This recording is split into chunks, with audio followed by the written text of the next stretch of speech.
Greetings, everybody. This is author Sophia Nelson, and I am here to talk with you a little bit about an issue that I haven't spoken on publicly in months, actually since last year, but it's going to be back in the media again, so I thought it would be important to address it now in my official capacity as a scholar in residence at Christopher Newport University.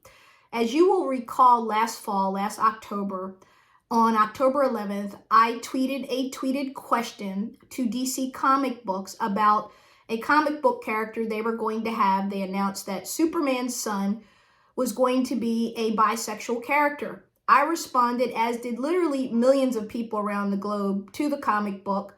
There were a lot of comments about it that I didn't agree with, that I found offensive. But I asked a question, and my question was, is this something that parents will be able to talk to their children about? And if so, will they be able to do it in a right way? And if you recall, in October of 2021, Virginia, where I live, was in the throes of a heated political campaign. That campaign focused almost exclusively on parental rights and what parents had say-so over what their kids were learning in the classroom, in particular with reference to LGBTQ plus issues around race, issues around history, issues around all kind of content that some in our country find objectionable and others do not. So the question on the table for Virginia voters was, do parents have that control? Do school boards have that control? And of course, the election turned out in favor of Governor Youngkin, who's now our governor, who was someone who ran on this parents first, parents' rights agenda. Now, we can all agree or disagree on how we feel about the teaching of accurate history, the banning of books, the banning of phrases. But let me go on the record and be clear where I am on this before I get into the reasons for me coming to talk to you today. First and foremost, let me be clear. I have been in the public's eye for a very long time, as you know. If you remember the legendary debate that Michael Eric Dyson, professor, friend of mine, wife, very good friend of mine, and I had back in 2012 when same-sex marriage was in the news. And as you recall, the Obergefell case had not yet been decided, but there was a big debate as to what was going to happen about same-sex marriage in our country. Now, at that time, in 2012, President Obama, who was president of the United States, Hillary Clinton, who was Secretary of State, and Joe Biden, who was vice president, who's now president, all held the same position I do. And that position is that gay people should have the rights to marry and do everything that everyone else does in this country. Of course they should. That's unequivocal. It's a no-brainer. It's absolutely what it should be. But people of faith feel and felt at the time in particular that marriage was an institution based on 2,000 plus years of biblical doctrine and teachings around it, that marriage was between a man and a woman. Now, we don't live in a theocracy, thank God. We live in a pluralistic democracy. We live in a republic. We live in a country where we respect the rights of the individual. Over my shoulder, you'll see a copy of the Declaration of Independence. It's actually an original copy of a copy, so it's actually a very precious document to me. And the Declaration of Independence hangs in my office because I believe fundamentally in the reasons why our founding fathers broke off from the tyrannical king. And then, of course, that led to the American Revolution, which, of course, eventually led to our U.S. Constitution. And from there, we've evolved into a people where now, when I looked at the State of the Union last week, I saw a female vice president of color who looks like me and a woman Speaker of the House with a male president. We've made progress, and to say that we haven't is just wrong. But we've got a lot of work to do. There's a war brewing in our country. It's a war of words. It's a cold war that's really turned hot, and it's around this thing called cancel culture. And at no other place in our country, in America, it's certainly happening around the world, but in no place more is it hotter than on our college campuses in America. And this has been brewing for years now. It's not a new thing, but it's been in the media a lot. Just this past week, a young woman from University of Virginia had a op-ed piece in the New York Times that went viral. And she talked about feeling censored, that many students on our public universities and indeed our private universities feel that they aren't allowed to be themselves, that they can't say what they need to say. They're afraid that if they bring up race or if they bring up sexual orientation, they're going to be graded downward or maybe attacked or maybe bullied or harassed or ostracized. It's happening every day in our country from both the left and the right. Let me be unequivocal about this. This is a war between two sides with the rest of us stuck firmly in the middle. And that's where I want to lend my voice and raise my voice to this debate that's raising and try to do so in a responsible way. So, as you know, last fall on my college campus, I had a tweet, and I tweeted about the Superman character who was announced that Superman's son and Lois Lane's son would be a bisexual teen, preteen, not really sure. And I asked a series of questions and had a series of tweets, about 10 of them. You can find them online because, unfortunately, my very clear religious expression, my very clear asking a question around parental rights, which, as I mentioned, was hot in the news in 2021 in Virginia because our governor's race was all about that. We had issues of transgender students. We had a teacher here in Loudoun County, Virginia, that was put on suspension for refusing to use the pronouns. There was a big lawsuit. He won. He was reinstated. So you have to put things in their proper context. And importantly, and most importantly, is this thing called the First Amendment, folks. A public university is a government state actor. I don't want to go too lawyer-like on you, but it's important to get this out the right way. Because what I've done, and you will read about this in the media, you will see me talking about it, and if you haven't already, you will hear about it.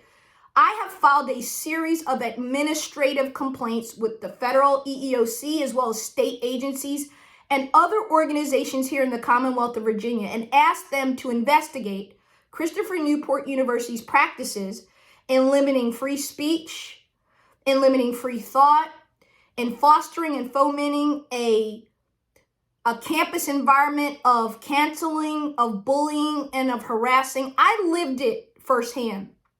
Now, you can agree or disagree with what I tweeted. You may not like my question. You may not like my faith view. That's fine.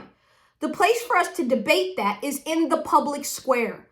The place for us to have dialogue about it and butt heads about it and even scream and yell about it is right there on the platform where it's happening in my capacity at that time as a private citizen. Private citizen, not on my work time, not in the classroom. I brought nothing up about my university. I didn't tag my university. I didn't engage students or anyone in those comments. Those were my thoughts, my questions, and mine alone. Unfortunately, some people were offended by it. Some of the people who were offended by it, my students, I think were acting in good faith. I think that they are struggling, and I understand that not everybody's kind to them on the campus environment, and this is all around the country, not just on my campus.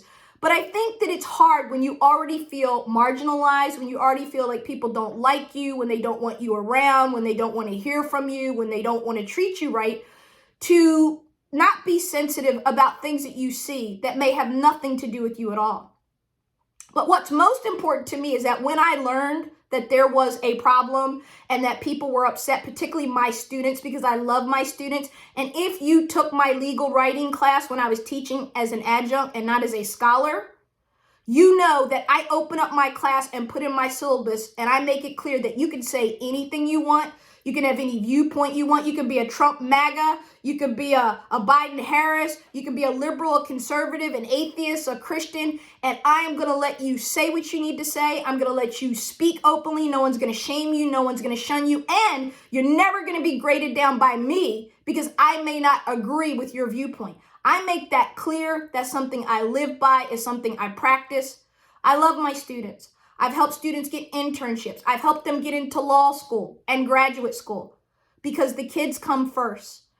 And when someone offers a sincere apology and says, I want to engage in dialogue, even though under the terms of the U.S. Constitution, the First Amendment, and well-settled case law, as you'll see in the document that's now out in the public domain, I was under no obligation to talk about my tweet on my private time, particularly since in my contract with the university, there were no limitations on my tweeting, my writing, my speaking, because that's what I do. In fact, those things made me more attractive as a scholar, as universities all around Virginia and all around America do all the time. They invite people who are public figures, who are media personalities. Sometimes they're sports figures. Sometimes they are corporate executives. And they bring us in because we have a different viewpoint, because we bring a different kind of diversity. That's what the university setting, folks, is all about. It is not about shutting down debate. It is not about attacking people for how they think and how they feel and what their faith may inform them on. That is not what we should be doing, and we are doing it all the time. It's happening literally every other day. There's a story about this. So I'm going to lend my voice to this story in this way. My legal rights, my First Amendment rights, my rights as a human being were violated. And they were violated by bad acting faculty members who had an agenda. And their agenda was to take someone like myself, who's a public figure, who's on television, who writes columns, and who is in the space where I'm a pretty big target. And if you can take someone like me down and shut my mouth and give me consequences and get me canceled and get me removed from the university, which after this spring semester, I won't be returning to Christopher Newport University. And that wasn't my choice, that was their choice. So what I've done are the following things, and we'll talk about this a lot more over the coming weeks, but I'm going to let the process play out. But I want everybody to be clear about my motives. My motives are protecting the rights that all of us as Americans enjoy. You don't have the right to shut me down, and I don't have the right to shut you down. And you don't have the right to give me consequences. You aren't my God, you aren't my judge, and you aren't my jury. And you particularly don't have the right to bring into my place of work, my place of employment, or anyone else's place of employment, your feelings and your hurt feelings and your attitudes and your biases and your prejudices, and punish me and create such a bullying, harassing, menacing workplace. People are signing petitions, colleagues signing petitions who've never met me to have me removed, to have me rebuked. How does anyone function in a workplace like that? You don't. And that is why I filed these administrative complaints. And I want this reviewed, and I'm going to do what I'm entitled to do under the law, because somebody has to stand up and say enough, enough, enough, enough. No longer professors, students, corporate leaders, should you allow yourself to be bullied. It's wrong. No longer should we, the people of the United States, be in an environment where we are afraid to say anything for fear that we could lose our jobs. We will be socially ostracized. We will be canceled, not just on social media. Who cares about that? This thing that happened in October of 2021 has wreaked havoc in my life. It has wreaked havoc on my business and how I feed my family and put a roof over the head and do the things that I have to do. Because once somebody has labeled you a homophobe, a racist, a transphobe, an anti-Semite, whatever words they throw at you, said you're violent, you're unsafe, and all these things, those words stick once they're on the internet. They don't come off. And unfortunately, people are excited and they go, I had a major Ivy League reach out to me just 2 weeks ago, and they wanted me to give a speech. They were excited. They contacted me through LinkedIn. I gave them my information, and the lady came back to me and she said, Professor Nelson, what happened on your college campus? And I said, well, if you're asking me, you already know. So you already know, and there's not much more I can add to than what you saw in the public domain. And she said, well, you know what? We really want you, but we'll probably have to just wait and have you back another time because this is too hot for us to touch, because it will upset the students on our campus and then it'll just rile it up again. And I can't tell you how many times I've heard this from corporate people that I work with, from some of the boards that I sit on, I have not just been bullied and harassed, horrifically so. By the way, while I was out on pre-approved, well-known to the administration and my deans, that I was having surgery on a very sensitive part of my body. And one of the reasons I could not get to campus as fast as I wanted was because physically I couldn't do it. I couldn't sit in a car that long. And literally the day that I was having surgery, folks, they had approved and let these people protest against me, call me names, write petitions.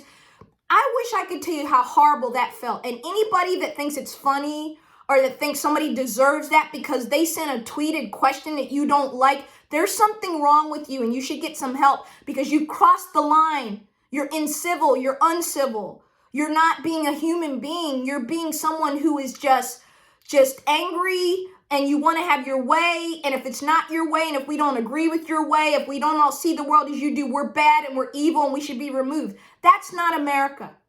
That's not free speech. That's not who we are. And that's not who we should want to be. I am now proudly a part of the Academic Freedom Alliance. I'm a new member. I'm excited about the work that's going on in this space, and I am excited about protecting both the speech of professors and students alike, but the speech of all of us. We've got to find a better way, folks, to talk to one another. We've got to find a better way to dialogue and debate when we don't agree. You can't tell me that if I don't buy hook, line, and sinker the way you live or how you feel or what your faith is or what your sexual orientation is, that somehow I'm this racist, no good monster if I don't do what you say and then I need to take a diversity training course. Really? Really? Is that what we're doing? For those who really did a lot of damage to me, the sad part is I'm an ally. Of course I am. I'm a woman of color. Of course I am. I've lived discrimination. I get it. I understand it. I navigate it every day, whether it's sexism or racism or whatever it is. It's a part of what you get when you're born black and female. Just look at our new Supreme Court Justice nominee. Look at how people talked about her. They wanted to produce her LSATs. She's a Harvard magna cum laude graduate. Harvard Law Review. She's a sitting federal judge, but she's still not quite credentialed enough for some of the conservative white males in this country. Pretty disgusting, right? I've written a lot about it. I do not like this Florida Don't Say Gay bill. I think it's wrong. I think what Texas is doing is wrong. I think what Iowa's doing is wrong. And I've got some issues with what's going on here in the Commonwealth of Virginia, too. And I've written about this. You've read my op-eds. I am an ally. It doesn't mean I'm going to agree with you on everything, or I'm not going to ask questions, or I'm not going to have a faith view. I'm allowed to have that in America. And you can take your consequences and go sit with them in a corner because, as you now see, consequences go both ways, don't they? And I'm sure that those people who were named in my administrative complaints are not happy right now. So yes, there are consequences to what you do in this life. The better way would have been for us to sit, to fellowship, to discuss, to create a course, to really engage our students and open their minds and get them excited about the debate in the public square of ideas, of the great documents of this country, our Declaration, our Constitution, of understanding what the First Amendment is and what it isn't, of understanding the boundaries of free speech and the blessings of free speech. That's what this is about for me. I have zero issues with the LGBTQ plus community. Let me say again, I have zero issues with the LGBTQ plus community. I'm always open to learning. I'm always open to teaching. What I'm not open to is you cursing at me and yelling at me and calling me names and sending me nasty emails and nasty DMs and telling me to piss off and telling me I don't belong and we don't want your kind here. Does that even sound rational to you? It's not. I've thought about this a lot, that what would have happened if this was in the reverse and an LGBTQ plus professor tweeted something about people of faith. Let's say that DC Comic Books had decided there was going to be a Superman son with a cross around his neck. He's going to be a big Christian. I imagine a lot of people in this country would have had a lot to say about that, and they would have been entitled to say it. But imagine if that professor, that gay professor, said, well, I don't think that's right, or why are we doing this? Or how am I going to talk to my kids about this when we're not religious in my household? And what if that professor who said that on his or her Twitter feed and was doing it in the public domain on an issue in the public discourse, which is protected speech, by the way, under the laws of this country? And what if me and a bunch of black professors who were heterosexual, big Christians decided we were going to come after that professor and attack them and write letters about them and send emails about them and put up petitions about them, and then the president of the university weighs in and goes in on them? Imagine the uproar that would have occurred, rightly so, from the LGBTQ plus community about how that professor was being harassed, bullied, and treated in their workplace. It wouldn't have been acceptable. And it's not acceptable when it happens to the school's first black female scholar in residence. So I just wanted to stop by and say to you that you will see this in the public domain. I will be discussing it and writing about it. And I'm looking forward to this and a debate without having to be shamed, without having to be bullied, without having to literally be afraid for my safety and my life. The university, as you saw, we attached a letter from the university's council, and I'll end with this. It was a very disappointing letter. Thank you to the good members of the community who tried to back channel and outreach and see if there was a way forward where we could talk and try to just reset and do a do-over, which I had hoped would happen. That's not the choice that was made. That's not my call. It's bigger than me now. For me, this is about protecting and preserving our rights as Americans. Our right to free speech, our right to free thought, our right to free discourse and civil discourse and respect, particularly in the learning environment, particularly in the university setting. The university setting is where this has to go on, because these young people are the incubator. They're in an incubator. They're the future of our country. They're the bright spot that we look forward to long after we're gone, carrying on the great legacy of our founding fathers in the sense of breaking off from religious tyranny, breaking off from oppression. And if you really understand how America was formed, you understand that religious tyranny was one of the biggest components of the First Amendment. Because many of these men and their forebears had come and were fleeing oppression, whether they were Catholics or Protestants or whatever. And they didn't want that here in America. They didn't want one religion. They didn't want people being attacked because of whatever religion or not they practice. I agree with that. I support that. And I am who I have always been, folks. There's nothing new here. There's no surprises. There's no digging up past tweets or whatever. It's all in the open. The university had a chance to tell me when they hired me twice, we don't like your tweets.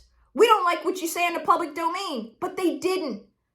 That's nowhere in my contract was I to be muted or was I not allowed to talk about things. So it's then not fair to bring it into my workplace and attack me and create such an awful environment that any reasonable person would not want to be there. They just wouldn't. Why? So again, I wanted to get on and explain the documents and some of the things that you'll see. And I'm going to let this play out because this is a debate and it's a big one in our country right now. And it is a one we must have. It is one we must do responsibly and respectfully, but we're going to have this fight because right now we have two sides that are polarized, really polarized in our country. And if the sensible middle cannot come and bring those sides together, and if the sensible middle cannot stand up and say, wait a minute, hold up, this isn't what we do in America. We don't run people out for what they think or what they say. We tell them we might not like what they said, but we talk about it and we work through it. And if we're throwing people off campuses, if we're getting people fired from their jobs, buckle up because today it's me and tomorrow it's you. I said that last year. Today it's me and tomorrow it's you. So you better be clear if you're playing this game of consequences on people that be careful you don't get caught in your own web of consequences. And is that really what you want to do with your life? I would hope not. But folks, listen, I am grateful for the good year that I had at Christopher Newport as an adjunct professor. It was amazing. I was blessed, and I hope I blessed the students that I taught.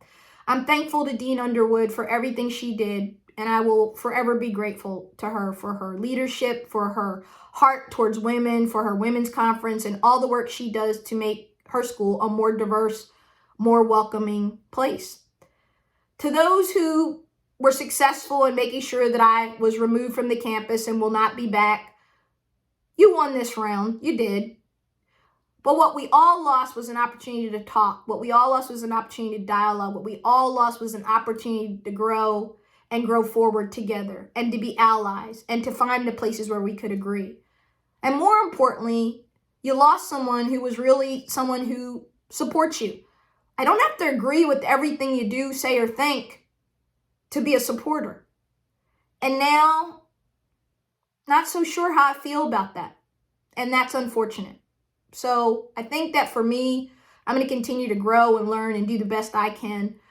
But thank you so much for the opportunity. And to all the really wonderful, good people that are at Christopher Newport University, I'm so sorry that you had to go through this experience as well. It wasn't pleasant for any of us. But hopefully we'll all learn something and we'll grow and we'll become better people. Thank you so much for the opportunity. God bless. God keep you. God bless the United States of America.